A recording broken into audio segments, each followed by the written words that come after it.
Dust rose behind his horse as he rode into town. A quiet drifter, face shadowed beneath a worn hat, eyes fixed on memories only he could see. Folks barely noticed him, just another cowboy passing through. But behind that silence was a secret. He wasn't here for gold or glory. He was searching for the family he lost years ago. And before the sun set, this forgotten town would uncover the truth about the man they never bothered to know. The canyon swallowed sound. Wind tore through the narrow pass like something furious and alive, ripping at the torn edges of his coat, snapping the reins loose in his frozen grip. Snow came down in thick, blinding sheets, turning the world into a blur of white and gray, and the horse beneath him stumbled again, third time in the last mile, its breath coming out in ragged clouds that vanished into the storm. He didn't pull the reins, didn't speak, just leaned forward, one hand pressed flat against the horse's neck, feeling the tremble of exhaustion beneath the hide, the animal's heartbeat hammering against his palm like a plea. The ridge above them groaned under the weight of ice, and somewhere far off, thunder rolled through the mountains, low, deep, shaking the stones loose from the cliffs. Lightning split the sky for half a second, bright enough to burn the darkness into his eyes, and in that flash he saw it, the valley below, stretched out like a scar across the earth, and at its center, barely visible through the storm, a handful of dim lights flickering behind shuttered windows. Elderglen, the name had been written on a map he'd carried for 6 years, a town so small it didn't exist on most charts, a town people passed through and forgot, but he hadn't forgotten. He'd traced that name with his fingers until the paper wore thin, until the ink smudged under the weight of too many nights spent staring at it by firelight. The horse stumbled again, harder this time, and its front legs buckled. He felt the fall before it happened, felt the shift in weight, the loss of balance. And he threw himself clear just as the animal went down, crashing into the snow with a sound like breaking wood. He hit the ground hard, rolling through the mud and ice, his shoulder slamming into a rock buried beneath the drifts. Pain shot up his arm, sharp and immediate, but he pushed himself to his knees, breath coming fast now, frost clinging to his beard. The horse lay on its side, chest heaving, eyes wide and glassy. He crawled toward it, fingers numb, and pressed his hand against its neck again, felt the pulse still beating, weak but steady. "Not here," he whispered, his voice cracking under the weight of exhaustion. "Not like this." But the horse didn't rise. Its legs kicked once, twice, then went still, and he knew without needing to check, that it wouldn't make it the rest of the way. He stayed there for a moment, kneeling in the snow beside the animal that had carried him across 3 territories and through more storms than he could count. His hand remained on its neck, feeling the warmth fade slowly beneath his palm. Then he stood. The town was still a mile down the ridge, maybe less. The lights were faint, barely visible through the sheets of snow, but they were there. He could make it. He had to. He turned his back on the horse and started walking. The mud was thick and cold, sucking at his boots with every step. His coat hung heavy on his shoulders, soaked through, the weight of it dragging him down like hands pulling at his arms. His legs burned, his lungs ached, and the wind kept tearing at him, pushing him sideways, trying to knock him off his feet. But he kept moving. One step, then another, then another. The lights grew brighter as he descended into the valley, and soon he could make out the shapes of buildings, low, sagging structures with crooked roofs and dark windows, the kind of town that had been left behind by the world and forgotten. The streets were empty, the only sound the howl of the wind and the soft creak of a sign swinging on rusted chains above a doorway. He stopped at the edge of town, swaying on his feet, and stared at the flickering lamp hanging outside the largest building, a saloon judging by the faded lettering above the door. Light spilled out from the cracks in the shutters, warm and golden, and for a moment he just stood there, watching it, feeling the cold sink deeper into his bones. Then his legs gave out. He hit the ground face first, the mud cold against his cheek, and the last thing he heard before the darkness took him was the sound of the storm. Endless, relentless, and impossibly loud. Voices, muffled, distant, like they were coming from the other side of a thick wall. He couldn't make out the words, but he could hear the tone, low, wary, suspicious. Another drifter, probably dead already. Leave him. Storm will take him by morning. Then a different voice, softer. A woman's voice. "Help me." The sound of footsteps in the mud, hands on his shoulders turning him over, and then the sensation of being dragged, slow, steady, the world spinning above him in a blur of snow and lamplight. He tried to speak, tried to open his eyes, but his body wouldn't respond. There was only the cold and the sound of the wind and the faint warmth of firelight somewhere close. When he woke, the storm was gone. The silence was almost worse. He lay on his back, staring up at a low wooden ceiling, the kind that sagged in the middle from too many years of rain and snow. The air smelled like wood smoke and something sweet, bread maybe, or honey. His body ached everywhere, a deep, bone-tired kind of pain that settled into his muscles like rust. He tried to sit up, but his head swam, and he fell back against the pillow with a groan. The voice came from somewhere to his left, and he turned his head slowly, blinking through the haze of exhaustion.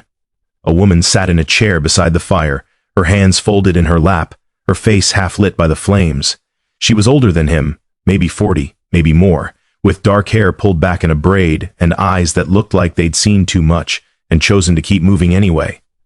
She stood and crossed the room, her footsteps soft against the wooden floor, and knelt beside the bed. Up close, he could see the lines around her eyes, the tightness in her jaw, the way her hands moved carefully, like she was used to being gentle in a world that wasn't. "You've been out for 2 days," she said quietly. "Fever broke this morning." He tried to speak, but his throat was dry, and all that came out was a rasp. She reached for a cup on the table beside him and held it to his lips, tipping it slowly until cool water touched his tongue. He drank, coughing once, then again, and she pulled the cup back. "Thank you," he managed, his voice barely above a whisper. She studied him for a moment, her gaze steady and unreadable. "What's your name?" He hesitated. The question hung in the air between them, heavy and full of weight he wasn't sure he could carry yet.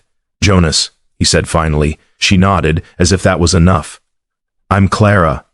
She stood and walked back to the fire, and he watched her move, noticing the way she held herself, shoulders squared, spine straight, like she'd learned a long time ago how to stand when the world tried to push her down. "Where am I?" he asked.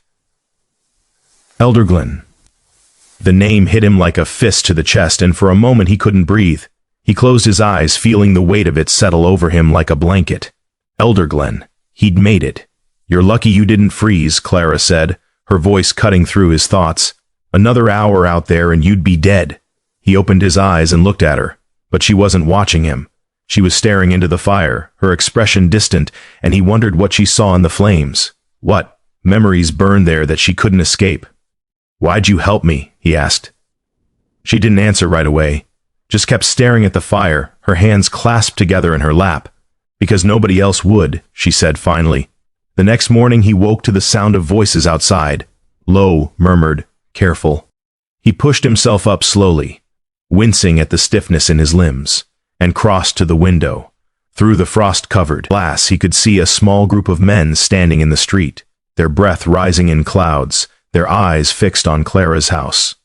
One of them, a tall man with a gray beard and a black coat, pointed toward the door, and the others nodded.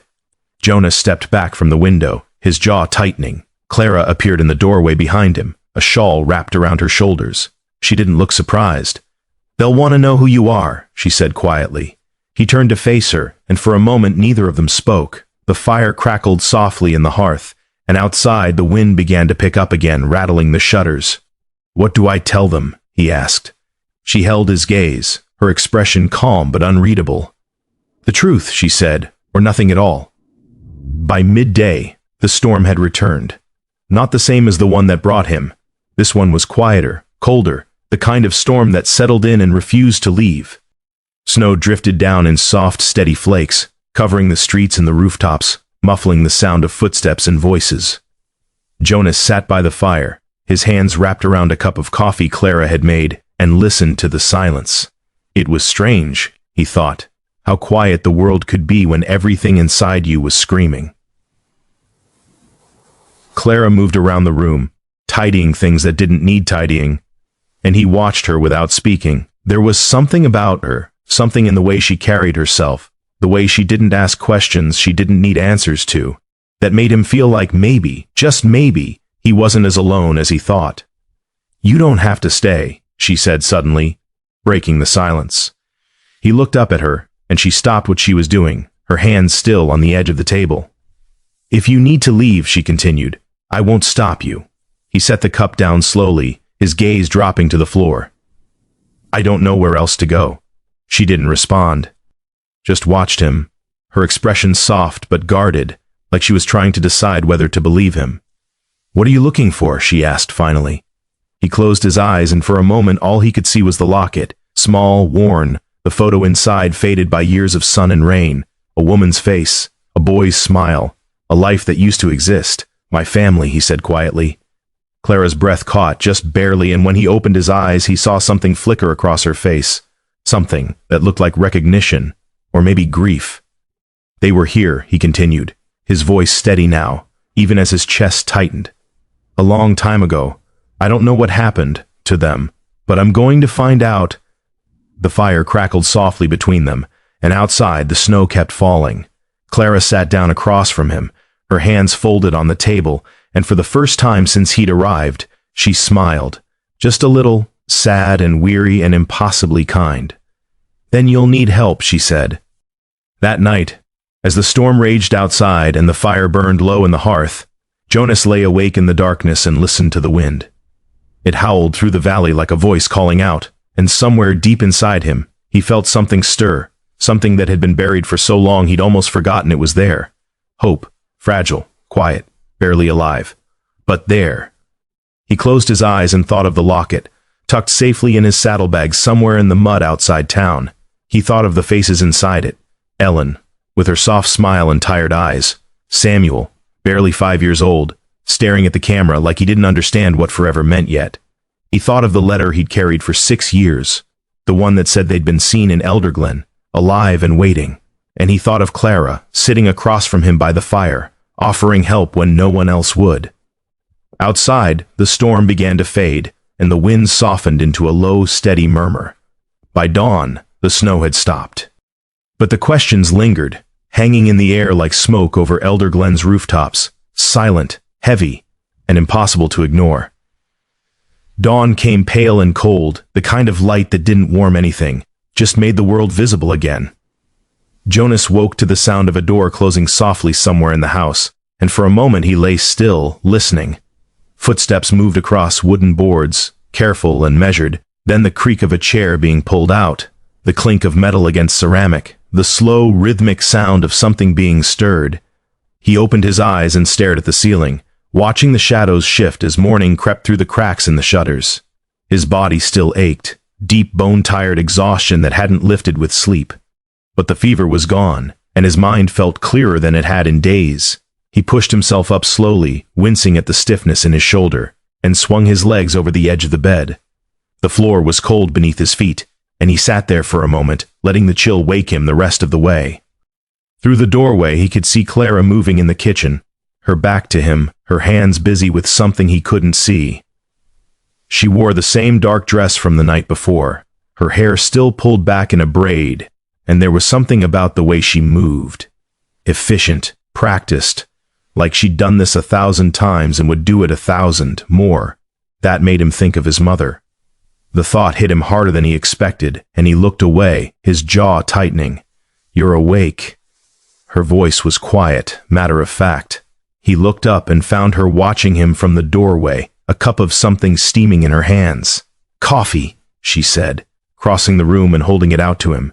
"It's not much, but it's hot." He took it, wrapping his hands around the warmth, and nodded his thanks. She didn't leave, just stood there, her arms crossed, studying him with that same steady gaze that seemed to see more than he wanted to show. "How do you feel?" she asked. "Better. You look like you need another 3 days of sleep." He almost smiled. "Probably." She turned and walked back to the kitchen, and he followed her with his eyes, watching as she ladled something thick and pale into a bowl. "Oatmeal, maybe, or porridge?" She set it on the table and gestured for him to sit. "Eat," she said. "You haven't had real food in 2 days." He stood, his legs unsteady beneath him, and made his way to the table. The chair scraped softly against the floor as he pulled it out, and he sat down slowly, his body protesting every movement.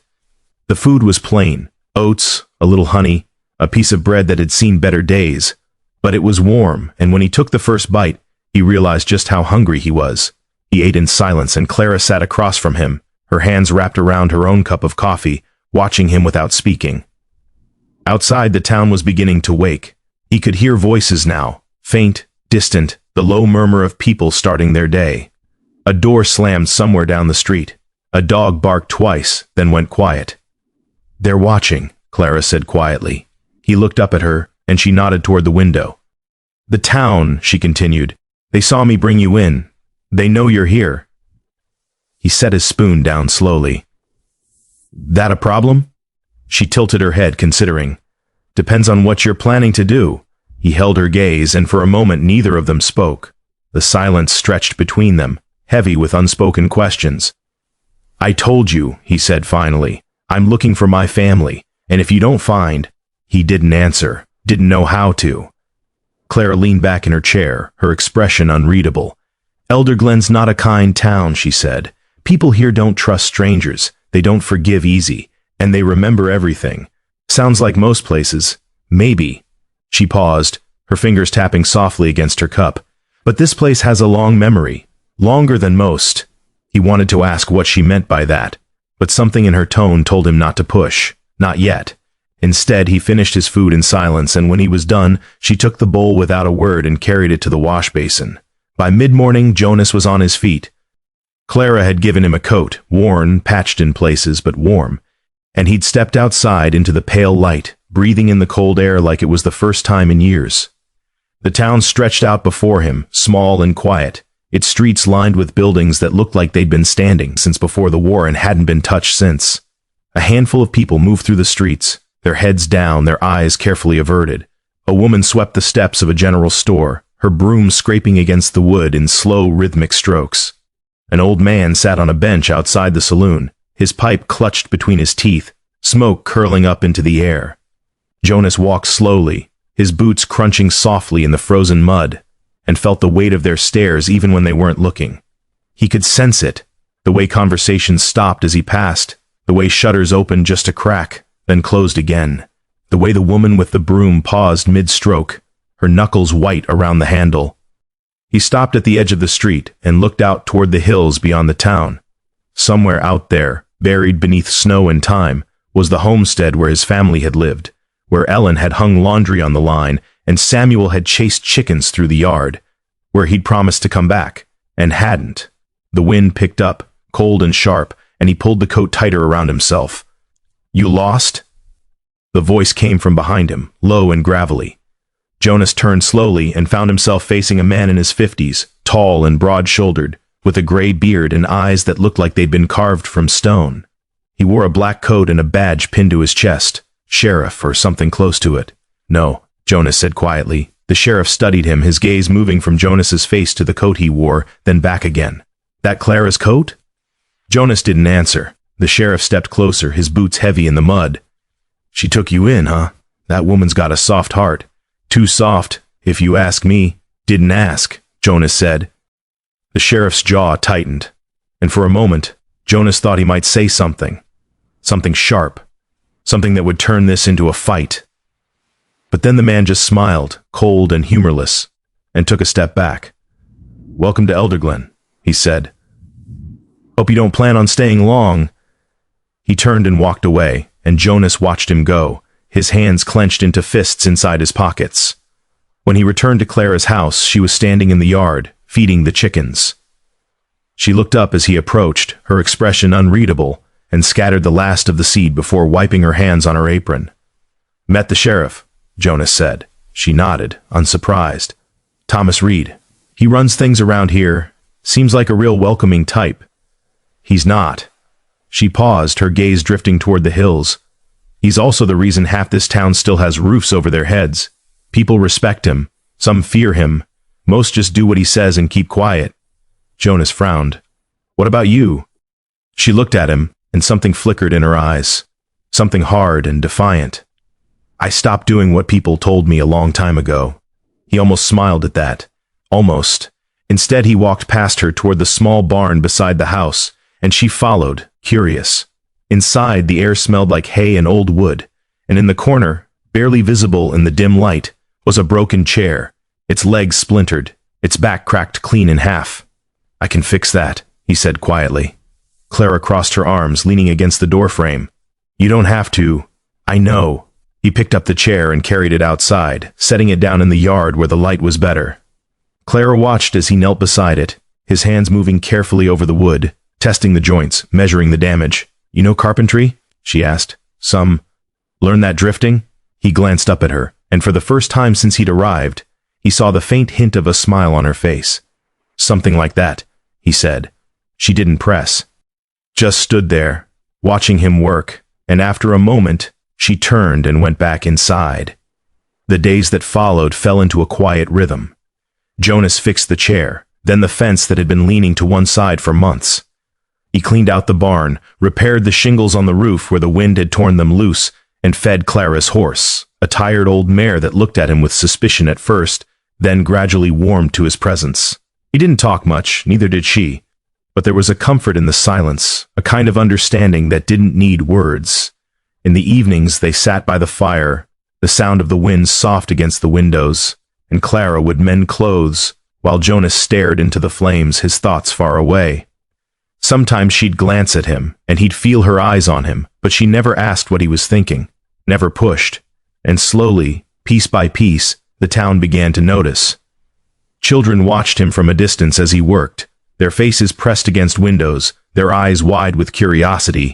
A woman nodded to him once as he passed on the street, just a small tilt of her head barely noticeable, but it was something. The old man outside the saloon stopped glaring and started watching instead, his pipe smoke curling lazily into the air.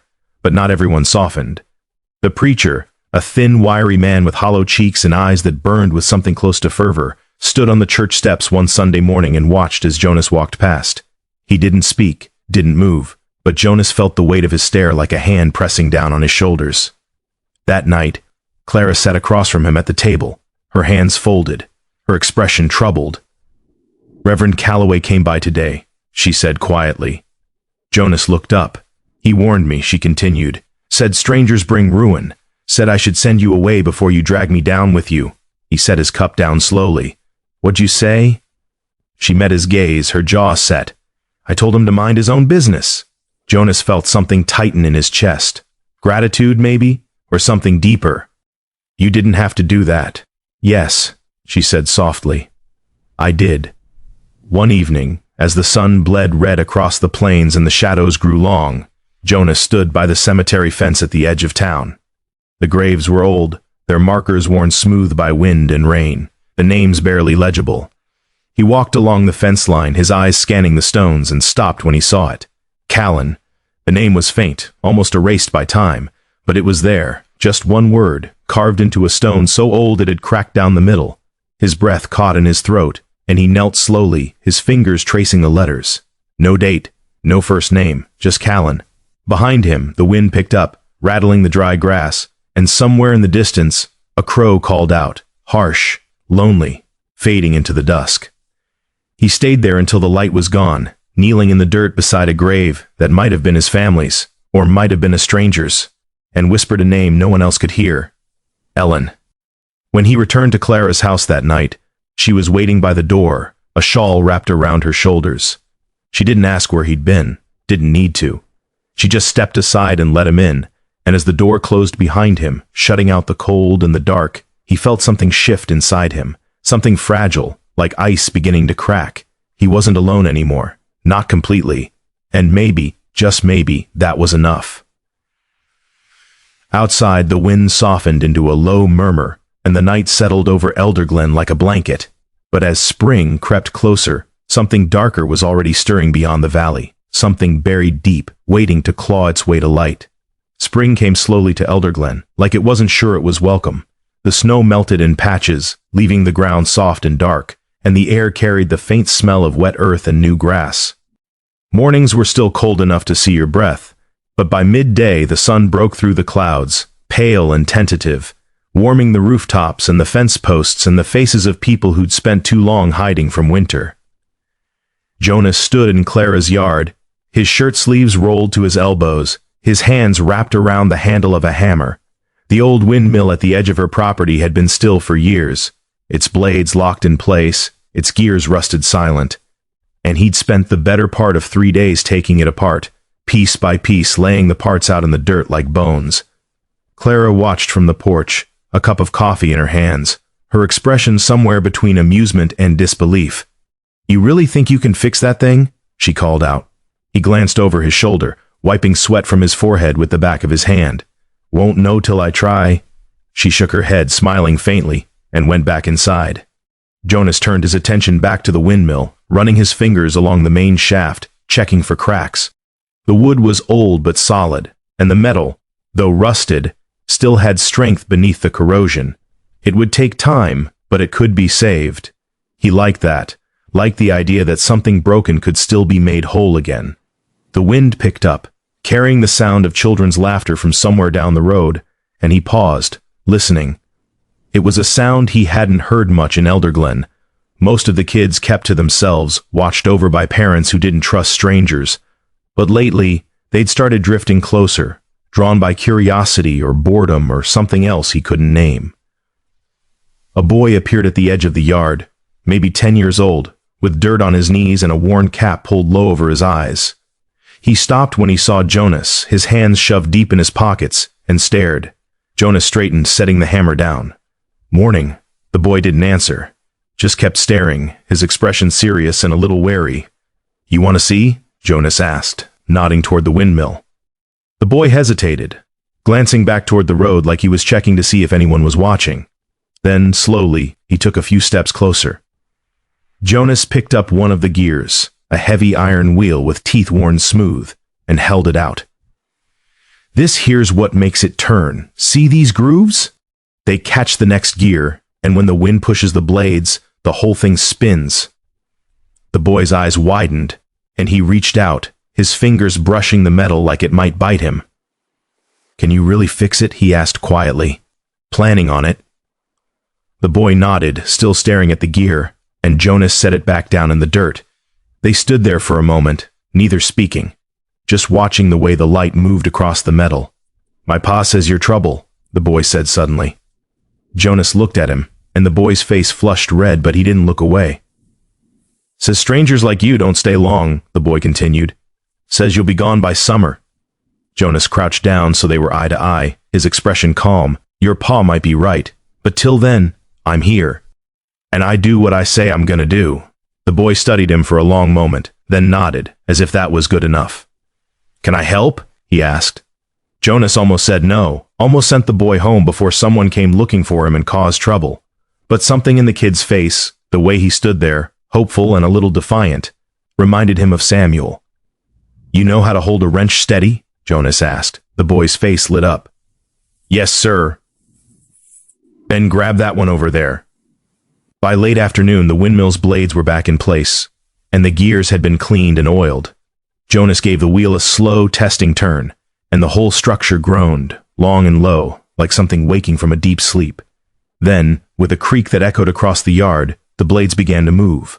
Slow at first, hesitant, then faster, catching the wind, spinning steadily against the pale blue sky. The boy, whose name Jonas had learned, was William, stood beside him, his mouth hanging open, his eyes fixed on the turning blades. "You did it," William breathed. Jonas nodded, watching the windmill turn. "We did it." Clara came out onto the porch, drawn by the sound, and she stopped, her hand pressed to her chest, staring at the windmill like she couldn't quite believe it. For a moment she just stood there, silent, and then she smiled, wide and genuine, the kind of smile that made her look 10 years younger. "I thought that thing was dead," she said, her voice thick with something that might have been emotion. "So did I," Jonas said quietly. She came down the steps and crossed the yard, standing beside him, and together they watched the blades turn, the sound of it soft and rhythmic, like a heartbeat. "Thank you," she said, so quietly he almost didn't hear it. He didn't answer, just nodded, his gaze still on the windmill. William tugged on Jonas's sleeve, grinning. "Can I tell my ma? Can I tell her I helped?" Jonas looked down at him, and for the first time in longer than he could remember, he smiled. "Yeah. You tell her." The boy took off running, his boots kicking up dirt, his voice echoing across the yard. "Ma! Ma! I fixed the windmill." Clara laughed, a soft, surprised sound. and Jonas felt something in his chest loosen, just a little. That evening they sat on the porch together, watching the sun sink below the hills. The sky was painted in shades of orange and gold, the light spilling across the plains like liquid fire, and the air was warm for the first time in months. Clara had made stew, thick and hearty, with carrots and potatoes and chunks of beef she'd saved for a special occasion, and they ate in comfortable silence, the sound of crickets beginning to rise from the grass. "You didn't have to do all this," Clara said after a while, her voice quiet. Jonas set his bowl down and leaned back in his chair. "Didn't do it because I had to." She looked at him, her expression soft but searching. "Then why?" He was quiet for a long moment, his gaze fixed on the horizon. "Because it needed doing. And because you didn't ask." She smiled at that, faint and sad, and turned her attention back to her food. They sat like that for a while, the silence stretching between them, easy and warm. The windmill turned steadily in the distance, its blades catching the last of the daylight, and Jonas found himself thinking about time, how it moved differently here, slower, like the world had forgotten to rush. "Tell me about them," Clara said suddenly. He glanced at her, and she was watching him now, her hands folded in her lap. "Your family," she clarified. "You don't have to. But if you want to." He didn't want to pull those memories out into the open where they could hurt again. But there was something about the way she asked, gentle, patient, like she already knew the weight of loss and wasn't afraid to carry some of it with him, that made him want to try. "Ellen," he said quietly, "my wife, she was steady, the kind of person who could look at a broken fence or a burned dinner and just figure it out, didn't complain, didn't ask for much, just kept going." Clara nodded, listening. "And Samuel," Jonas continued, his voice softer now. "He was 5 when I left. Smart kid, curious, always asking questions. Why's the sky blue, Pa? Where do the birds go in winter? Things like that." He paused, his throat tightening. "I told him I'd be back before the snow came," he said. "Told him we'd build a sled together. He made me promise." The silence that followed was heavy, and Clara didn't try to fill it, just sat there, letting him breathe through it. "When I got back," Jonas said, his voice barely above a whisper, "they were gone. House was burned, nothing left but ash and a few stones." Clara's breath caught, and she reached out, her hand resting gently on his arm. "They told me they were dead," he continued. "Outlaws, they said. Raid.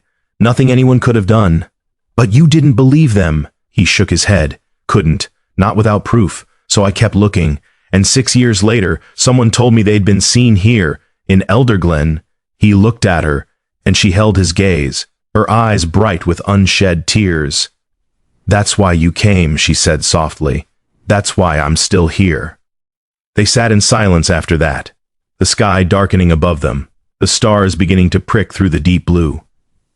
The windmill turned steadily, its rhythm unchanging, and somewhere in the distance, a coyote called out, long and mournful, fading into the night. The next few weeks passed in quiet contentment. Jonas worked his way through Clara's property, fixing what was broken, building what was needed. He replaced the rotted boards on the front steps, patched the roof where the rain had leaked through, and reinforced the fence around the chicken coop so the foxes couldn't get in. Word spread slowly through the town, and more people began to nod when he passed. A few even spoke. Short greetings, nothing more, but it was something. The woman from the general store asked him to fix her door, and when he did, she paid him with a loaf of bread and a quiet thank you. William came by most afternoons, his curiosity outweighing his father's warnings, and Jonas let him help, teaching him how to measure, how to drive a nail straight, how to test a joint before trusting it with weight. And every evening, he and Clara sat on the porch, watching the sun set, the silence between them growing more comfortable with each passing day. One night, as the fireflies began to drift through the yard, Clara pulled something from her apron pocket and held it out to him. It was the locket. Jonas froze, staring at it, and his heart lurched in his chest. "I found it in your saddlebag," she said quietly. "When I brought your things inside. I didn't mean to pry, but it fell open." He took it from her, his hands trembling, and opened it carefully. Inside were 2 faces, faded, worn, but still recognizable. Ellen, her smile soft and tired. Samuel, his eyes bright with mischief. "They're beautiful," Clara whispered. Jonas closed the locket and pressed it to his chest, his eyes burning. They were everything. She didn't say anything, just reached out and took his hand, her grip warm and steady, and they sat there together as the night deepened around them. But the next morning, something changed. Jonas was in town buying nails from the general store when he saw the boy from the church steps, William's older brother, a thin teenager with sullen eyes, staring at him from across the street. The boy didn't look away when Jonas met his gaze, just kept staring, his jaw tight, his hands clenched into fists. Jonas paid for the nails and left, but he could feel the weight of that stare following him all the way back to Clara's house. That evening, as he worked on the barn door, William came running up the road, his face flushed, his breath coming fast. "Jonas!" he shouted. "Jonas, wait!"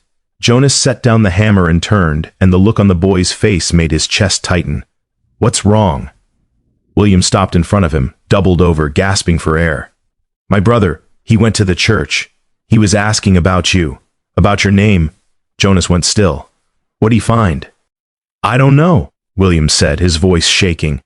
"But Reverend Calloway." He looked at the old records, and then he went to find the sheriff. Jonas's jaw tightened, and he glanced toward the house, where Clara stood in the doorway, watching. "Go home, William," Jonas said quietly. "But now." The boy hesitated, then turned and ran, disappearing down the road. Clara crossed the yard, her arms wrapped around herself, her expression tight with worry. "What is it?" Jonas didn't answer, just stood there staring at the horizon, where storm clouds were beginning to gather, dark and heavy. "They know," he said finally. "Know what?" He looked at her, and she saw the fear in his eyes, the kind of fear that came from a truth too big to stay buried. "Who I am," he said quietly. "And what happened here." The wind picked up, cold and sharp, and the first drops of rain began to fall. But peace, like sunlight, can't last long in a valley built on old sins. The rain came down steady and cold, drumming against the roof like fingernails tapping at a door that shouldn't be opened. Jonas stood at the window, his hands braced against the frame, watching the water run down the glass in long, wavering streams. Behind him, Clara moved through the house, lighting lamps against the gathering dark, her footsteps soft but deliberate. Neither of them had spoken since William ran off. The silence wasn't comfortable anymore. It was heavy, loaded with questions Clara hadn't asked yet but would. Jonas could feel them pressing against the quiet, waiting for the right moment to break through. She stopped behind him, close enough that he could hear her breathing. "Jonas," she said quietly. What did William mean? What do they know? He didn't turn around, just kept staring out at the rain, at the way it turned the street to mud and made the town look even smaller than it was. "My name," he said finally. "My real name. I thought it was Jonas." "It is." He paused, his jaw tightening. "Jonas Callan." The silence that followed was absolute. Even the rain seemed to quiet, as if the world itself was holding its breath. Clara took a step back and he heard it. The faint hitch in her breathing, the way her hand found the back of a chair to steady herself. "Callan," she whispered. He turned to face her then, and the look in her eyes, shock, recognition, something close to grief, told him everything he needed to know. "You've heard the name," he said. She nodded slowly, her face pale. Everyone in Elderglen has."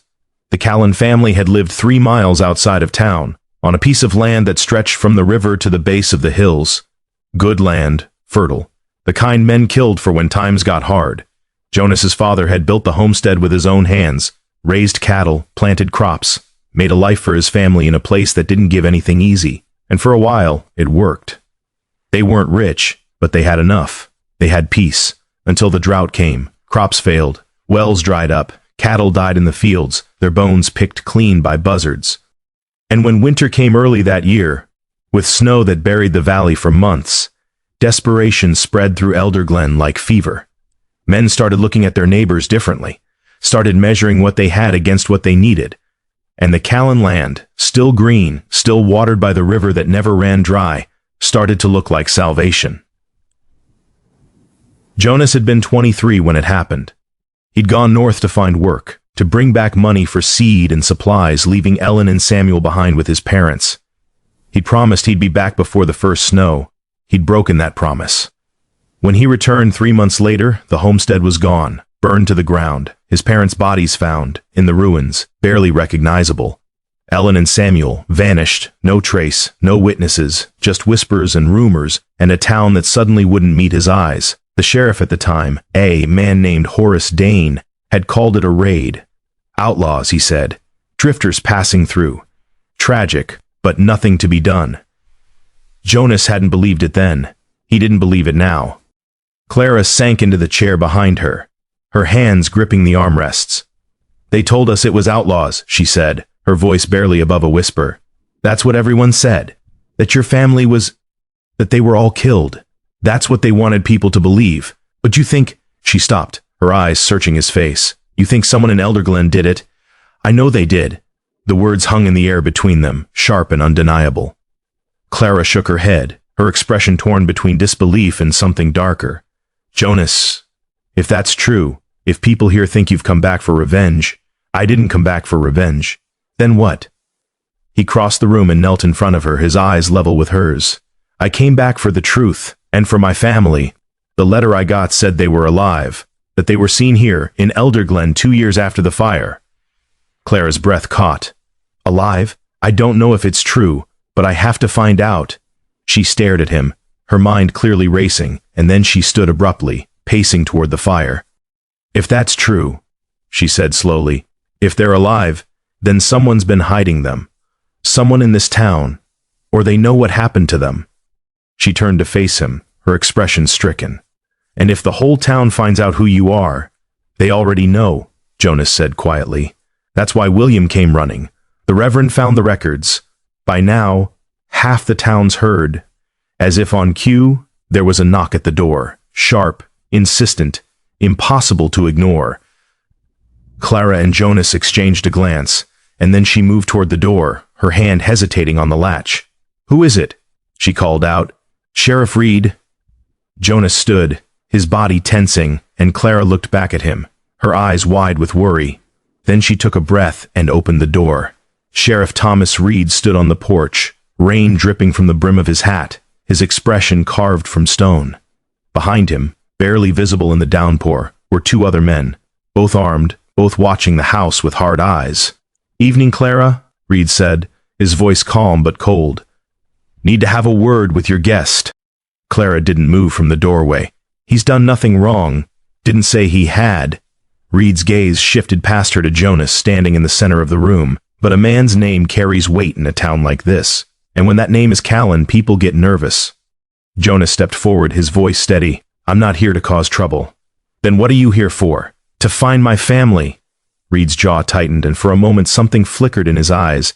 Guilt, maybe, or recognition. Your family's dead, son. Has been for years. Then you won't mind if I look. The 2 men stared at each other, the rain pounding the roof above them, and the silence stretched thin and dangerous. Finally, Reed stepped back, his hand resting on the gun at his hip. You want to dig up old graves, that's your business. But you stir up trouble and I'll put you down myself. Understood? Jonas nodded slowly. Understood. Reed turned to leave, then paused, glancing back at Clara. You're playing a dangerous game, Clara Mays. People are already talking. Let them, she said quietly. Reed shook his head, almost sadly, and walked back into the rain. The 2 men followed, and within moments they were swallowed by the storm. Clara closed the door and leaned against it, her hands trembling. Jonas crossed to her, placing a hand on her shoulder. You don't have to do this. I can leave. Tonight. She looked up at him, her eyes fierce despite the fear. No, you came here for answers, and you deserve them. Clara, my husband signed that deed, she said suddenly, her voice breaking. The one that took your land. Jonas went still. I didn't know, she continued, tears streaming down her face. Not until after he died. I found the papers in his desk. Your family's name was on them, and I... She pressed a hand to her mouth, choking back a sob. I didn't know what it meant. Not until you came. Jonas felt the floor shift beneath him, and for a moment he couldn't breathe. The woman who'd saved him, who'd shown him kindness when no one else would. Her husband had been part of it. Clara, he said quietly, his voice rough. Look at me. She did, her face wet with tears. You're not him, Jonas said. Whatever he did, that's not on you. But I benefited from it, she whispered. This house, this land, it's all built on something you didn't choose, He gripped her shoulders gently, forcing her to hold his gaze.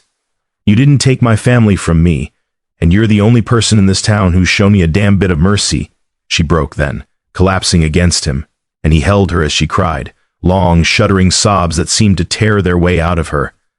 Outside, the storm raged on, lightning splitting the sky, thunder shaking the walls, and somewhere in the darkness, the truth was waiting.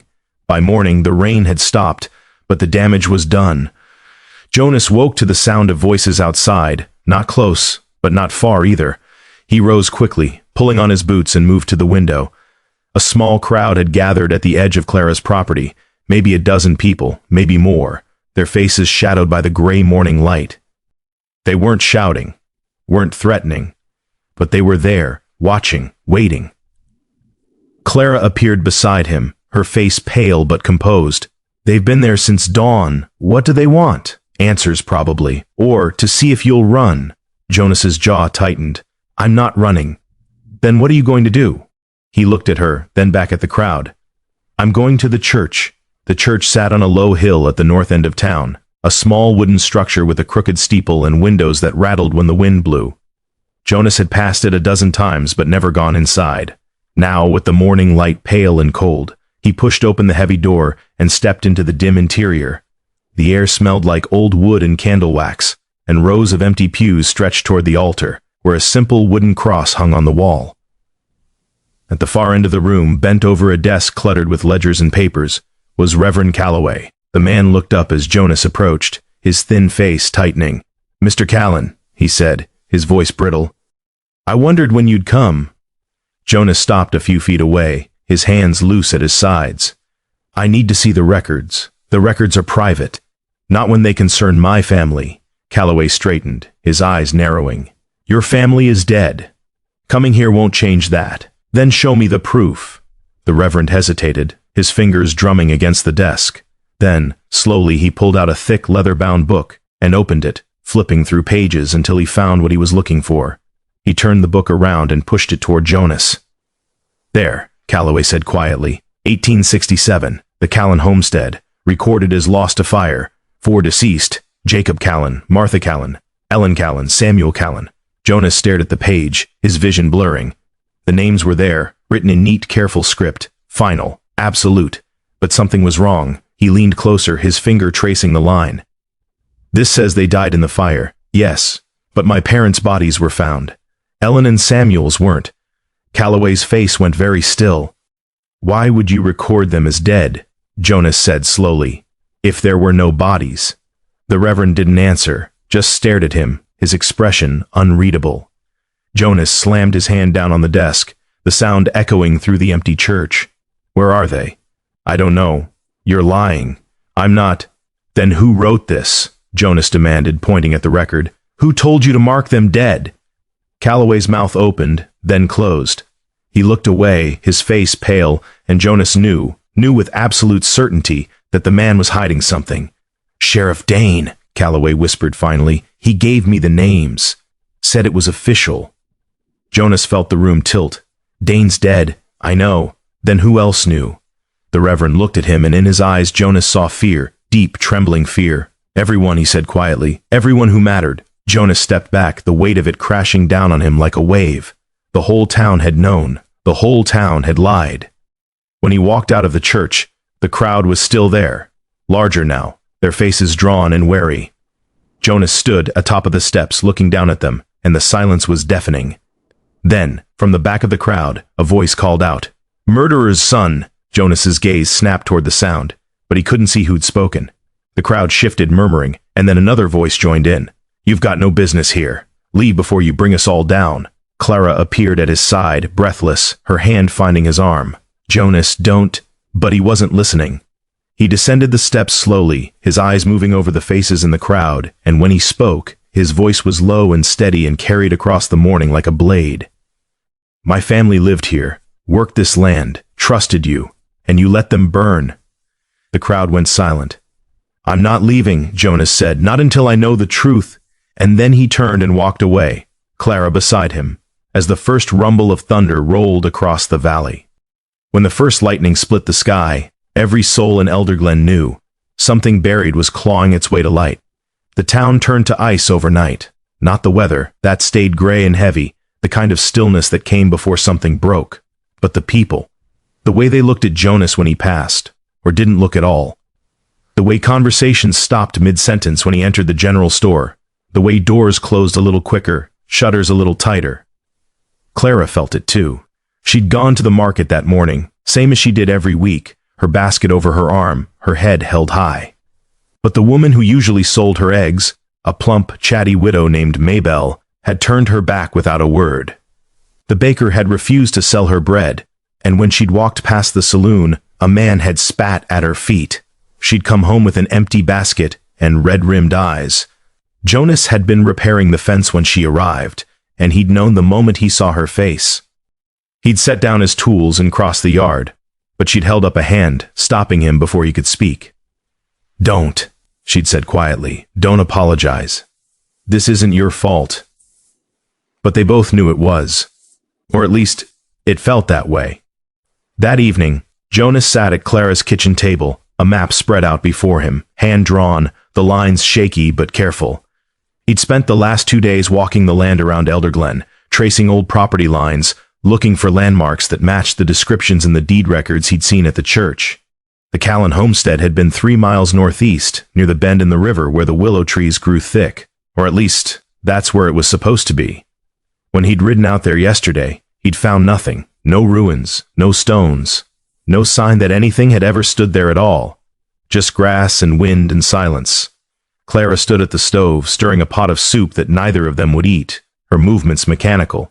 She hadn't said much since she'd come back from town, and Jonas hadn't pushed. He understood silence better than most people understood words, but the weight of it was starting to press down on them both. "They're trying to starve me out," Clara said suddenly, her voice flat. Jonas looked up from the map. "What?" "The town." She set the spoon down and turned to face him, her arms crossed. "If I can't buy food, can't sell my eggs, can't trade, they think I'll ask you to leave, to save myself." Jonas felt something tighten in his chest. "Then I'll go." "No." "Clara, I said no." Her voice was sharp now, edged with something close to anger. "I'm not letting them bully me into turning you out, not after everything." He stood slowly, crossing the room to her. "You're losing everything because of me. I already lost everything," she said quietly, her eyes bright with unshed tears. "My husband, my reputation, my place in this town. The only thing I have left is my choice, and I choose to help you." Jonas stared at her, and for a long moment, he didn't know what to say. Didn't know how to carry the weight of what she was offering, or what it was costing her. "Why?" he asked finally, his voice rough. She looked at him, and the sadness in her eyes was so deep it made his chest ache. "Because someone should have helped you 6 years ago, and no one did." That night Jonas couldn't sleep. He lay on the small cot in Clara's sitting room, staring at the ceiling, listening to the sound of her breathing from the other room. The house was quiet, the fire burned down to embers, and outside, the wind had picked up again, rattling the shutters. He kept thinking about the map, about the empty land where his family's home should have been, about the way the Reverend's hands had trembled when he'd admitted the truth. Everyone who mattered. That's what Calloway had said. Everyone who mattered had known. But who were they? Who had signed the orders? Who had lit the match? And where were Ellen and Samuel? He closed his eyes, trying to summon their faces, but it had been so long that the details were starting to blur. Ellen's smile. Samuel's laugh. The way his son's hand had felt in his, small and warm and trusting. "You'll be back before the snow, Pa? I promise, Samuel, I promise." Jonas pressed the heels of his hands against his eyes, his breath coming shallow and fast. He'd broken that promise, and now, 6 years later, he was still trying to make it right. He didn't know if he ever could. The knock came just after midnight. Jonas was on his feet before the second knock, his hand instinctively reaching for the rifle Clara kept by the door. He crossed the room silently, his heart pounding, and peered through the crack in the shutters. A figure stood on the porch, hunched against the wind, a lantern in one hand, too small to be the sheriff, too still to be a threat. Jonas opened the door slowly, the rifle lowered but ready. It was William. The boy stood there shivering, his face pale and streaked with dirt. His eyes were wide, frightened, and when he saw Jonas he let out a shaky breath. "William," Jonas said quietly, "what are you doing here?" "I had to come," the boy whispered, glancing over his shoulder like he expected someone to follow. "I had to tell you." "Tell me what?" William stepped closer, his voice dropping even lower. "My pa. He was talking tonight, to the sheriff and some of the other men. They're planning something." Jonas felt his blood run cold. "What kind of something?" "I don't know, but they said your name, and they said you had to go, one way or another." Clara appeared in the doorway behind Jonas, her shawl wrapped around her shoulders, her face tight with worry. "William, does your father know you're here?" The boy shook his head quickly. "No, ma'am. He'd whip me if he knew, but I couldn't." His voice broke, and he looked up at Jonas, his eyes bright with tears. "You fixed the windmill. You taught me things. You didn't have to, but you did. And now they're saying you're dangerous, that you're gonna hurt people, but I don't believe it. I don't." Jonas crouched down so he was eye level with the boy, his hands resting gently on William's shoulders. "Listen to me. I'm not going to hurt anyone, but your pa's right about one thing. I am dangerous. Not because of what I'll do, but because of what I know." William sniffled, wiping his nose on his sleeve. "What do you know?" "The truth." The boy didn't understand. Jonas could see it in his face, but it didn't matter. What mattered was that William had risked everything to warn him, and that meant something. "Go home," Jonas said gently, "before someone notices you're gone." "But I'll be fine, I promise." William hesitated, then nodded, his small frame trembling. He turned and ran, his lantern swinging wildly, and within moments he was swallowed by the darkness. Clara closed the door and locked it, her hands shaking. "Jonas, if they're planning something—" "I know. Then you have to leave. Tonight." He turned to face her, and the look in his eyes stopped her cold. "I'm not running, Clara." "Then they'll kill you. Maybe." He crossed to the table and began rolling up the map, his movements slow and deliberate. "But not before I get answers. Answers won't matter if you're dead. They'll matter to me." She stared at him, her chest heaving, and then she crossed the room and grabbed his arm, forcing him to look at her. "You think I don't understand? You think I don't know what it's like to lose everything and spend every waking moment trying to make sense of it? I do, Jonas. I do. But this," her voice broke, "this is going to get you killed, and I can't watch that happen." He reached up and cupped her face in his hands, his touch gentle, and for a moment, they just stood there, the space between them charged with something neither of them had the words for. "I have to do this," he said quietly. "Not for revenge, not to hurt anyone, but because somewhere out there, my wife and my son might still be alive, and if there's even a chance, even the smallest chance, I have to know." Tears slipped down Clara's cheeks, and she closed her eyes, leaning into his touch. "Then let me help you." "No, Jonas, you've already done more than anyone should. But this next part, this is mine to carry." She pulled back, her eyes searching his. "When are you leaving?" "Dawn." She nodded slowly, her jaw set, and then she stepped away, wiping her face with the back of her hand. "Then we don't have much time." They spent the rest of the night preparing. Clara packed food, bread, dried meat, apples, and filled a canteen with water. Jonas checked his rifle, cleaned it, loaded it, though he hoped he wouldn't need it. They worked in silence, the kind of silence that came when words felt too small for what needed to be said. As the sky began to lighten, pale gray bleeding into the horizon, Jonas saddled Clara's horse. His own was long dead, its body left somewhere in the snow weeks ago, and she'd insisted he take hers. "She's old," Clara said, running her hand along the mare's neck, "but she's steady. She'll get you where you need to go." Jonas tightened the saddle straps and turned to her. She stood in the doorway, wrapped in her shawl, her face pale in the early light. She looked small, fragile, but he knew better. Clara Mays was the strongest person he'd ever met. "Thank you," he said, and the words felt inadequate. She crossed the yard and stopped in front of him, her hands twisting in the fabric of her shawl. "Where will you go? The old homestead, or what's left of it? There has to be something there, something they missed. And if there's not, then I'll keep looking." She nodded, blinking back tears, and then she reached into her pocket and pulled out something small and worn. The locket. "You left this," she said quietly, pressing it into his hand. "On the porch, the night you thought you were leaving for good." He stared at it, the metal cold against his palm, and felt something crack inside him. "Keep it close," she whispered. "Let it remind you why you're doing this. He closed his fingers around it and pulled her into his arms, holding her tightly. She clung to him, her face pressed against his chest, and for a moment, the world was just the two of them, breathing together in the cold morning air. "Come back," she said, her voice muffled. "Please. I will. Promise me." He pulled back just enough to look at her, and he saw everything in her eyes. Fear, hope, something deeper that neither of them dared name. "I promise," he said. And then he let her go. He rode out as the sun broke over the hills, the light spilling across the valley in shades of gold and amber. Behind him, Elderglen was waking, smoke rising from chimneys, doors opening, voices drifting on the wind. He didn't look back. The road stretched out before him, winding through the grasslands toward the river, and the horse moved steadily beneath him, her hooves soft against the dirt. The air smelled like rain and earth and something else, something old and buried waiting to be found. As he rode, he thought of Clara standing in the doorway, watching him leave. Thought of William, risking everything to warn him. Thought of Ellen and Samuel somewhere out there lost or hidden, or worse. And he thought of the locket, pressed against his chest, warm from Clara's hands.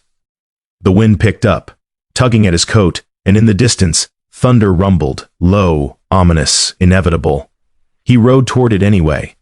Back at the house, Clara stood on the porch, her arms wrapped around herself, watching until he disappeared over the rise.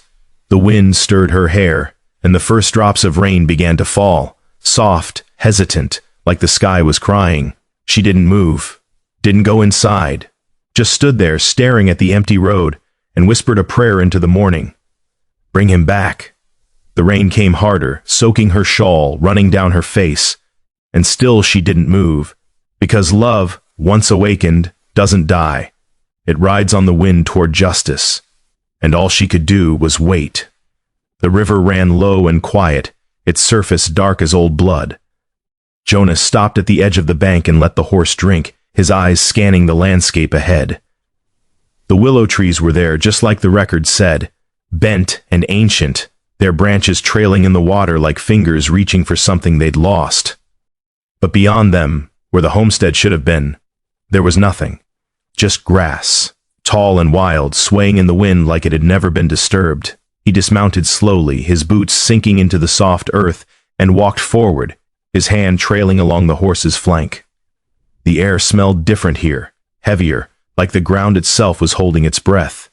He'd been here once before, 6 years ago in the dead of winter. The ruins had still been smoldering then, the timbers blackened and broken, the air thick with ash. He dug through the debris with his bare hands, searching for anything, clothing, bones, answers, but found only his parents' remains, burned beyond recognition. Ellen and Samuel had been gone, just gone. Now, standing in the same spot, he couldn't even tell where the house had stood. Someone had cleared it, removed every trace, let the grass grow over the scars like they'd never existed. Jonas knelt in the dirt, his fingers pressing into the earth, and closed his eyes. "Where are you?" he whispered. The wind answered, cold and mournful, carrying nothing but the smell of rain. He spent the next hour walking the property line, pacing out the dimensions from memory, looking for anything, a foundation stone, a nail, a piece of charred wood. But there was nothing. Whoever had done this had been thorough. He was about to give up when he saw it, a depression in the ground barely visible beneath the grass. Too regular to be natural, too deliberate to be an accident.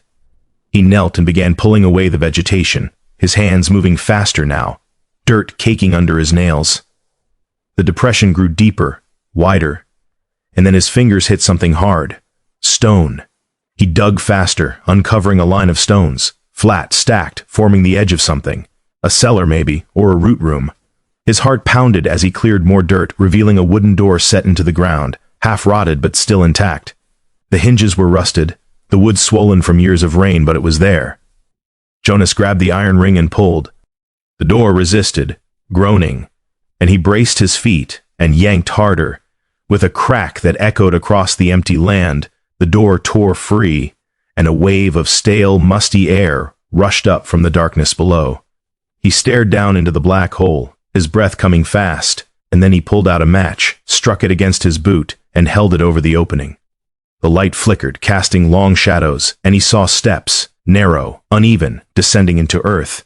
He descended slowly, the match burning low in his hand, and at the bottom, he found a small room, maybe 10 feet across, the walls packed dirt, the ceiling supported by rotting beams.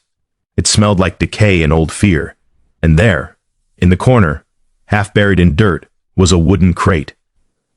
Jonas crossed the room and knelt beside it, his hands trembling as he pried open the lid.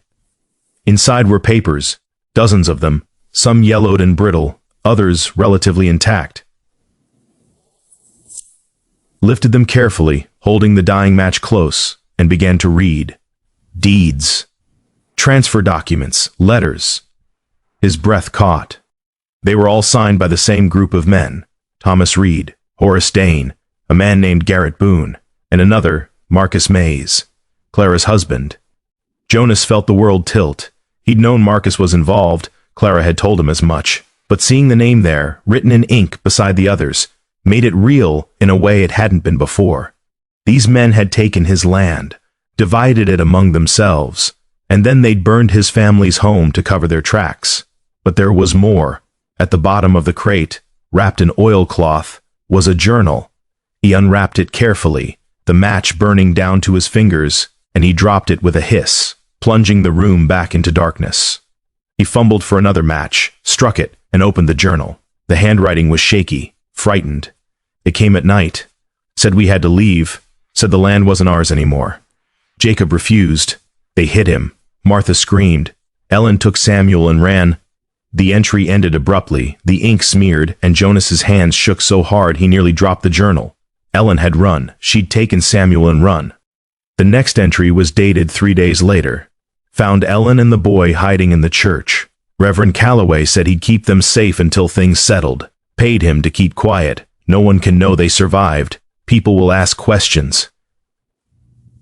Jonas couldn't breathe. His vision blurred and he had to brace himself against the wall to keep from collapsing. They were alive. They'd been alive. He flipped through the rest of the journal, his hands frantic, searching for more. But the remaining pages were blank. The last entry was the one about the church, 6 years ago. He climbed out of the cellar, gasping for air, the journal clutched against his chest.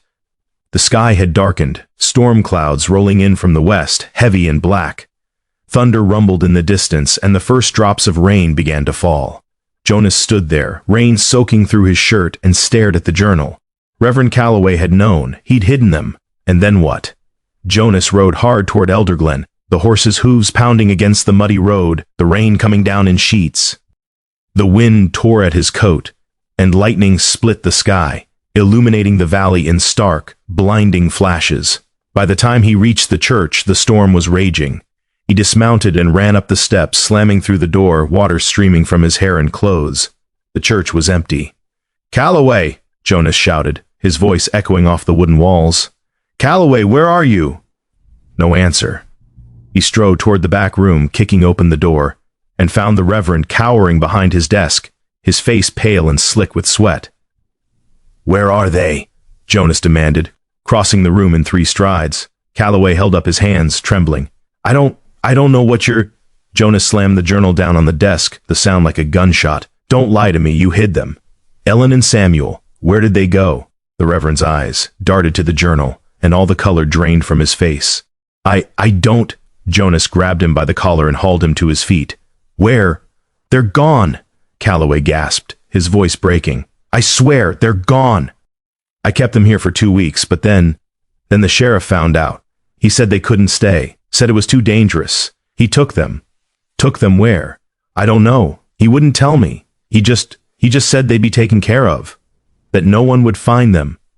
Jonas felt his grip tighten, felt the rage boiling up inside him, and for a moment, just a moment, he wanted to break the man, wanted to make him hurt the way Jonas had been hurting for 6 years. But instead, he let go, shoving Calloway back into his chair. "Who else knew?" Jonas asked, his voice low and dangerous. "The men who took your land. Reed, Boone, Dane. Mays, Marcus Mays is dead, I know." Calloway looked up at him, his eyes red and watery. "But the others, they're still here, still running this town." Jonas turned and walked toward the door, his mind racing. "What are you going to do?" Calloway called after him. Jonas stopped, his hand on the door, and looked back. "I'm going to find them, and I'm going to make them tell me the truth. They'll kill you. They can try." The rain was relentless as Jonas rode toward the hills north of town, where Garrett Boone's ranch sprawled across the valley. It was the largest property in Elderglen, hundreds of acres, taken piece by piece from families who couldn't pay their debts or defend their claims. Taken from people like the Callens. As Jonas crested the ridge, he saw lights flickering in the distance. The main house, large and imposing, surrounded by smaller buildings. Barns, bunkhouses, a stable, and men, at least a dozen, moving through the rain, their rifles slung over their shoulders. They were waiting for him. Jonas reined the horse to a stop and stared down at the ranch, rain streaming down his face. He could turn back, ride to Clara's house, disappear into the night and never look back, but he'd made a promise. To Samuel, to Ellen, to himself. He reached into his coat and pulled out the locket, holding it in his palm, the metal cold and slick with rain. He opened it, staring at the faces inside, faded, worn, but still there. Still waiting. "I'm coming," he whispered. Then he closed the locket, tucked it back into his coat, and rode down the ridge. The men saw him coming. They spread out across the yard, their rifles raised, and Jonas slowed the horse to a walk, his hands visible, his expression calm. Sheriff Reed stepped out onto the porch of the main house, a lantern in one hand, his coat pulled tight against the rain. Beside him stood a man Jonas recognized from old photographs, Garrett Boone. Older now, gray-haired, but still broad-shouldered, still dangerous. "That's far enough, Callan," Reed called out. Jonas stopped 20 feet from the porch, water dripping from the brim of his hat. "I'm not here to fight." "Then what are you here for?" "The truth." Boone laughed, a low, bitter sound. "Truth won't change what happened, boy." "Maybe not." Jonas's gaze moved between the two men, steady and unflinching. "But it'll tell me where my family is." The silence that followed was absolute.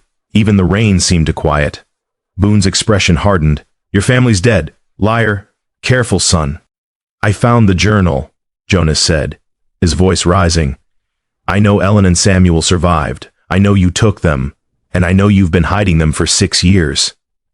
Reed exchanged a glance with Boone, and something passed between them, something dark and guilty. "Even if that were true," Reed said slowly, "what makes you think we'd tell you?" Jonas's jaw tightened. "Because if you don't, I'll make sure everyone in Elderglen knows what you did. I'll show them the deeds, the documents, the journal. I'll burn your names into the ground so deep no one will ever forget." Boone stepped forward, his hand moving to the gun at his hip. "You threatening us, Callan? I'm giving you a choice." For a long moment, no one moved. The rain pounded down, and the wind howled through the valley, and Jonas could feel the weight of a dozen rifles pointed at his chest. Then Boone drew his gun. "Wrong choice," he said. The shot rang out, echoing across the hills, and Jonas threw himself sideways, rolling off the horse as bullets tore through the space where he'd been.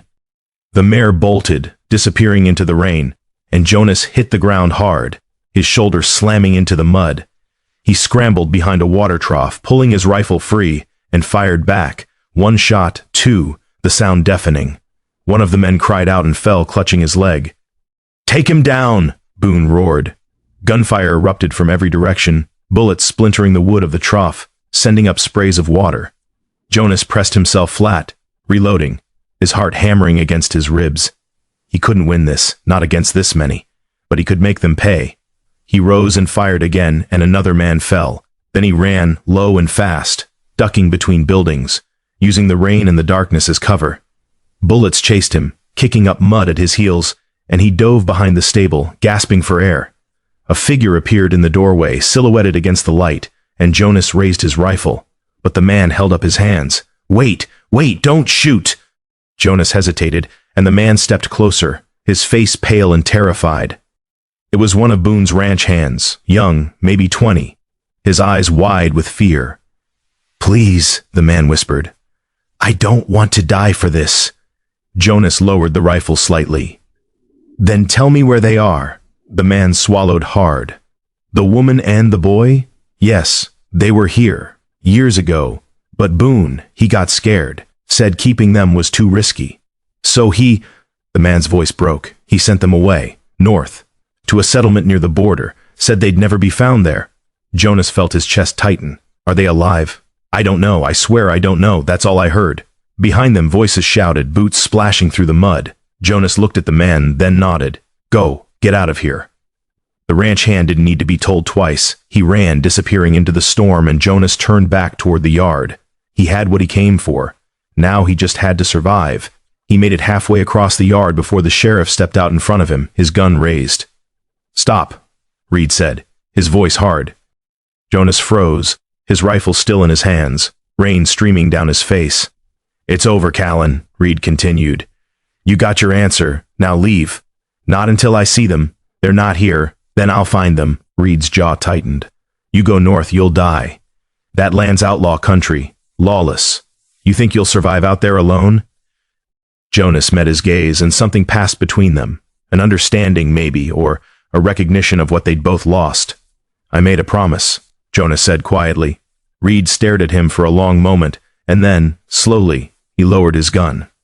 "Go," he said, his voice barely audible over the rain. "Before I change my mind." Jonas didn't wait. He turned and ran, disappearing into the storm, and behind him, Boone's voice roared in fury. "Reed, what the hell are you doing? Shoot him!" But Reed didn't move, just stood there, rain soaking through his coat, staring at the place where Jonas had been. And for the first time in 6 years, he felt something close to shame. Jonas found the horse waiting for him at the edge of the property, and he hauled himself into the saddle, his body aching, his clothes soaked through. Blood ran from a cut on his forehead, mixing with the rain, but he barely felt it. He turned the horse north and rode. Behind him, the lights of Boone's ranch faded into the storm, and ahead, the darkness stretched out, endless, unknown, full of danger.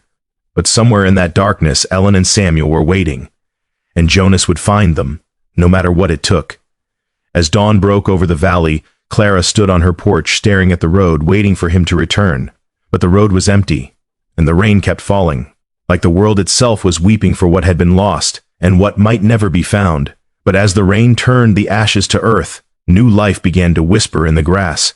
3 months passed like slow water over stone.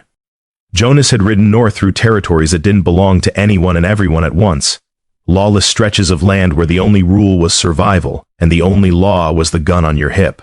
He'd crossed rivers swollen with snowmelt, climbed through mountain passes still choked with ice, and slept in caves and abandoned line shacks, always moving, always searching. The settlement the ranch hand had spoken of was real, a scattered collection of homesteads clinging to the edge of the wilderness, populated by people who didn't ask questions and didn't want to be found. Jonas had arrived on a cold morning in early spring, his horse half-starved, his body worn thin by weeks of hard travel.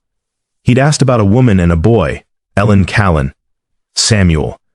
Most people had turned away, a few had lied, but one old woman, her face lined like a map, her eyes sharp and knowing, had studied him for a long moment, and then pointed east. "There was a woman," she'd said quietly, "came here 6 years ago with a boy, stayed a year, maybe less, then moved on, headed toward the fort settlements. Said she was looking for someone." Jonas's heart had hammered in his chest. Did she say who? The old woman had shaken her head, just said she'd know him when she found him. The fort settlements were larger. 3 small towns built around a military outpost that had been abandoned after the war. Jonas had gone to each one, showing the locket, asking questions, following threads that frayed and broke and led nowhere. Until he'd met a school teacher, a young woman with kind eyes who'd looked at the photograph and nodded slowly. "I remember them," she'd said, "the boy especially. Samuel, you said? He was in my class for a few months, smart, quiet. His mother worked at the boarding house." Jonas had barely been able to speak. "Are they still here?" The teacher's face had fallen. "No, they left maybe 2 years ago. The mother said they were going home, back south. Said it was finally safe. Back south, back to Elder Glen." Jonas had stood there, the weight of it crashing over him like a wave. They'd been moving toward each other all this time. Him searching north, them traveling south, passing like ships in a storm, always just missing each other. He'd turned his horse around that same day and ridden back. Now, as summer crept across the valley and the wildflowers began to bloom in the meadows around Elderglen, Jonas stood at the edge of town, staring at the place he'd left 3 months ago. It looked the same. The buildings still sagging, the streets still muddy. But something felt different. Quieter, maybe, or softer. He rode slowly down the main street, and people stopped to watch. A few faces turned away, but others, more than he expected, nodded.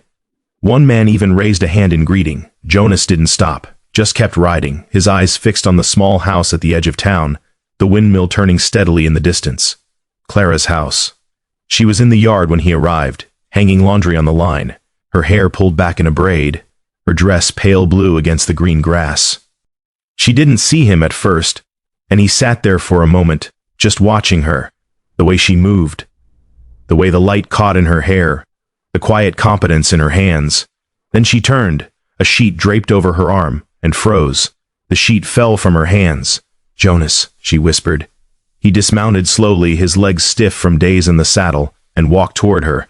She met him halfway, and when she reached him, she didn't speak, just threw her arms around him, holding him so tightly he could barely breathe. He held her back, his face pressed against her hair, and felt something inside him, something that had been clenched tight for months, finally release. "You came back," she said, her voice muffled against his chest. "You came back. I promised."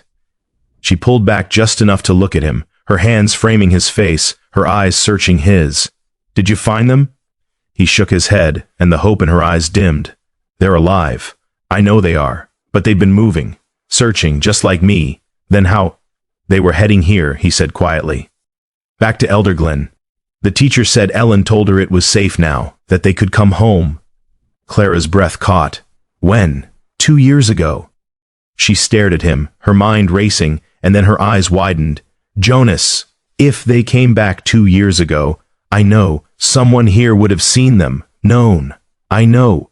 They stood there, the weight of it settling between them, and then Clara grabbed his hand. "Come on." They went to the general store first. The shopkeeper, a tired woman named Iris, looked up as they entered, and her expression shifted from wariness to something softer when she saw Jonas. "Heard you went north," she said quietly. "I did. Heard you came back." "I did." Iris studied him for a moment, then nodded. "What can I do for you?" Clara stepped forward. A woman and a boy. They would have come through here about 2 years ago. The woman's name was Ellen Callan, the boy Samuel. Iris's face went very still, and Jonas felt his heart lurch. "You know them," he said, his voice rough. Iris nodded slowly. "They came through. Stayed at the boarding house for a week, maybe less. The woman asked about you. Asked if anyone knew a Jonas Callan." Jonas couldn't breathe. "What did you tell her?" "I told her the truth. That you'd left. That no one knew where you'd gone." Iris paused, her expression pained. She looked so tired, so hopeless. And the boy, he just stood there, holding her hand, not saying a word. "Where did they go?" Clara asked urgently. "I don't know. They left one morning, and I never saw them again." Jonas turned and walked out of the store, his chest tight, his vision blurring. Clara followed, her hand finding his arm. "Jonas."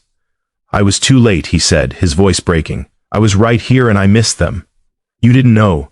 You couldn't have. I should have stayed." He turned to her, and the anguish in his eyes was so raw it made her chest ache. "I should have trusted that they'd come back. Instead, I spent 6 years chasing ghosts." Clara cupped his face in her hands, forcing him to look at her. "Listen to me. You did everything you could. Everything.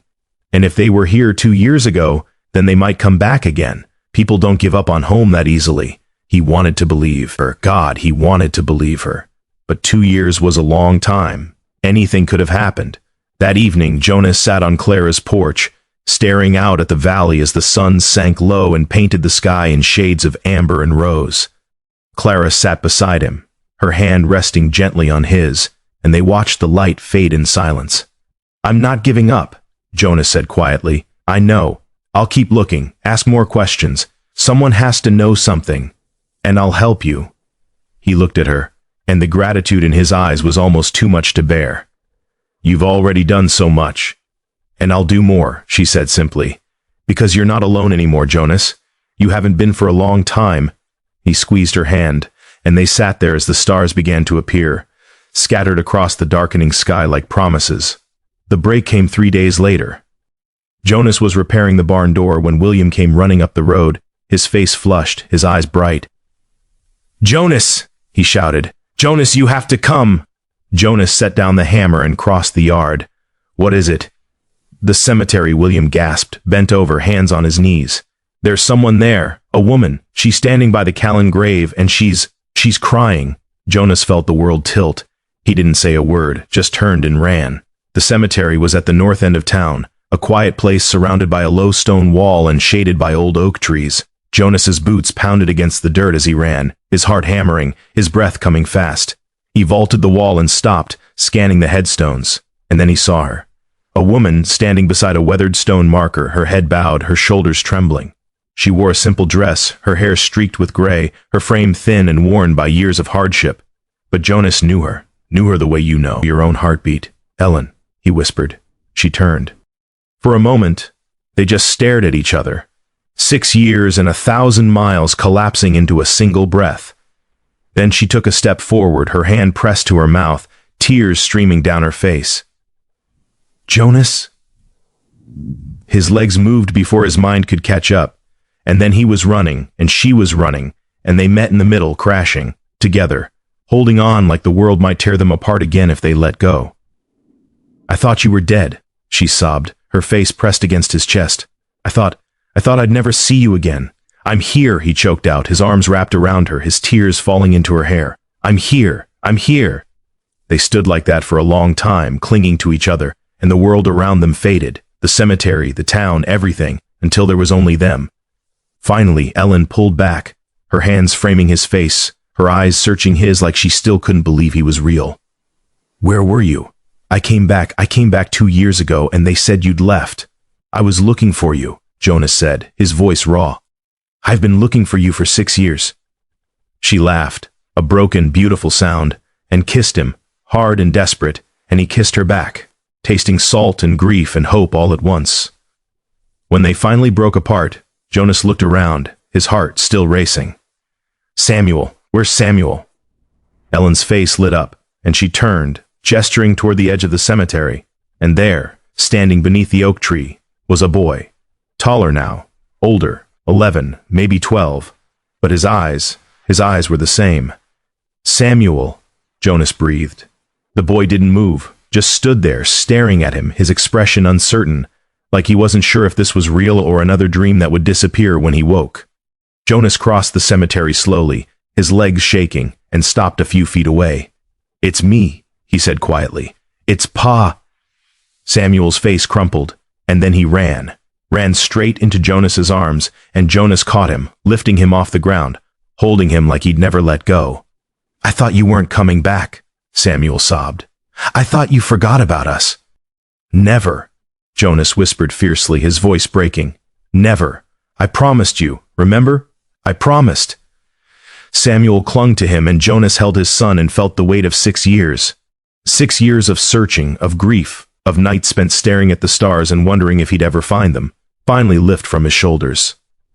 Ellen came to them, wrapping her arms around them both, and they stood there together, the three of them, beneath the oak tree in the quiet cemetery, and for the first time in 6 years, Jonas felt whole. They walked back through town together, Jonas, Ellen, and Samuel, and people stopped to watch. Whispers spread, but Jonas didn't care. He had his family. Clara was waiting on the porch when they arrived, her hand pressed to her chest, tears streaming down her face. Jonas met her eyes, and she smiled, wide and radiant, and he mouthed 2 words, "Thank you." The days that followed were slow and sweet. Jonas and Ellen and Samuel moved into a small cabin on the edge of Clara's property, and together they began to rebuild. Not just the cabin, though Jonas worked on that every day, but themselves, their lives, their future. Samuel helped Jonas repair the fences, his hands learning the same skills his father had learned from his own father. Ellen and Clara became friends, quiet, steady, bound by the shared understanding of women who'd survived when the world tried to break them. And in the evenings, they all sat together on Clara's porch, watching the windmill turn, listening to the crickets sing, and talking about small things, the weather, the garden, the way Samuel had finally learned to drive a nail straight. Normal things, beautiful things. One evening, as the sun set and the sky turned the color of fire, Jonas stood in the meadow behind the cabin, holding a small wooden cross. Ellen stood beside him, her hand in his, and Samuel knelt in the grass, placing wildflowers at the base of the cross. "For your grandparents," Jonas said quietly. Samuel nodded, his young face serious. "So they know we didn't forget." Jonas knelt beside his son and placed a hand on his shoulder. "They know, Samuel. They know."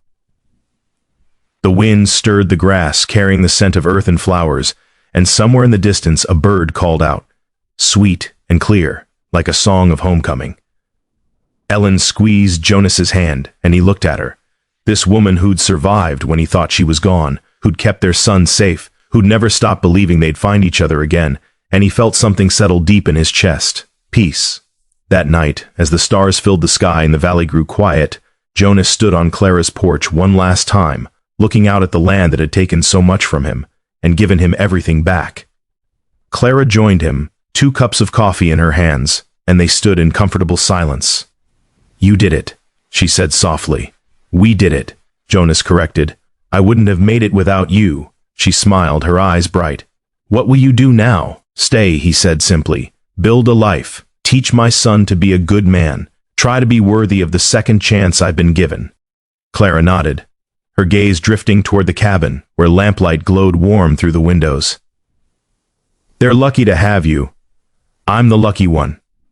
They stood there as the night deepened, the windmill turning steadily in the distance, its rhythm unchanging, eternal. And in the hush of that evening, Elder Glen remembered what mercy feels like. Months turned to seasons, and the valley healed. The Callan name, once spoken in whispers and fear, became something else, a story of redemption, of a man who'd ridden into town like a drifter and left as a father, a husband, a neighbor. Jonas built a new house on the land where his family's homestead had once stood, and this time, no one tried to take it from him. Samuel grew tall and strong, his laughter ringing through the valley, and Ellen's garden flourished, rows of vegetables and flowers that seemed to bloom brighter each year. And Clara remained their closest friend, their family in all but blood. She taught Samuel to read, shared meals with them every Sunday, and on quiet evenings, she and Jonas would sit on the porch and talk about the future, about hope, about the small miracles that come when you refuse to give up. One spring morning, Jonas stood in the meadow, watching Samuel chase butterflies through the tall grass, and Ellen came up beside him, slipping her hand into his. "You kept your promise," she said softly. Jonas looked at her, then at his son, then at the valley stretching out before them, green and gold and alive. "We all did," he said, and in the distance, the windmill turned, its blades catching the light, spinning stories into the wind, stories of loss and searching, of justice and mercy, of a drifter who rode into a dying town and found not just his family, but his way home. The meadow whispered with new life, and the valley remembered, not the darkness, but the light that came after.